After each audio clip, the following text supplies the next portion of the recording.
brought you by Silver Pumps and Motors. Top quality और consistent performance के लिए सिर्फ सिल्वर पंप्स नाम याद रखना. ముందు కమల్ హాసన్, రజనీకాంత్, ఆ తర్వాత సూర్య, విక్రమ్, ఈ మధ్య విజయ్. ఇలా తెలుగు ఇండస్ట్రీని కొల్లగొడుతూ ఇక్కడ కూడా మార్కెట్ క్రియేట్ చేసుకున్న హీరోలు చాలా మంది ఉన్నారు. వీళ్ళు సరిపోదు అన్నట్లుగా తాజాగా మరో ముగ్గురు తమిళ హీరోలు కూడా టాలీవుడ్లో జెండా పాతిస్తున్నారు.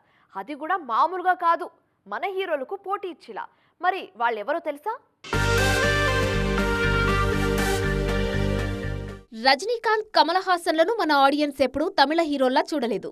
ఇక సూర్య, విక్రమ్, విజయ్ కూడా మన దగ్గర మంచి మార్కెట్ సొంతం చేసుకున్నారు.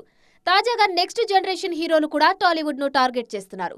మరీ ముఖ్యంగా శివకార్తికేయన్, ధనుష్ కు తోడుగా ప్రదీప్ రంగనాథన్ తెలుగు మార్కెట్ పై కన్నేశారు. లవ్ టుడే, డ్రాగన్ సినిమాలతో తెలుగులో ప్రదీప్ రంగనాథన్ మార్కెట్ బాగా పెరిగింది.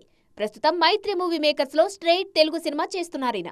మమితా బైజు హీరోయిన్ గా నటిస్తున్న ఈ సినిమాకు కీర్తీశ్వరన్ దర్శకుడు.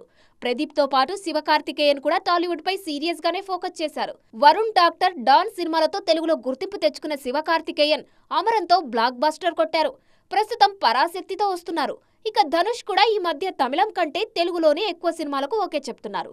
సార్తో హిట్ కొట్టిన ఈయన కుబేరాతో వస్తున్నారు. దీని తర్వాత మరో తెలుగు సినిమా ఓకే చేశారు. మొత్తానికి తమిళ యంగ్ హీరోల కన్నంతా ఇప్పుడు తెలుగుపైనే ఉంది.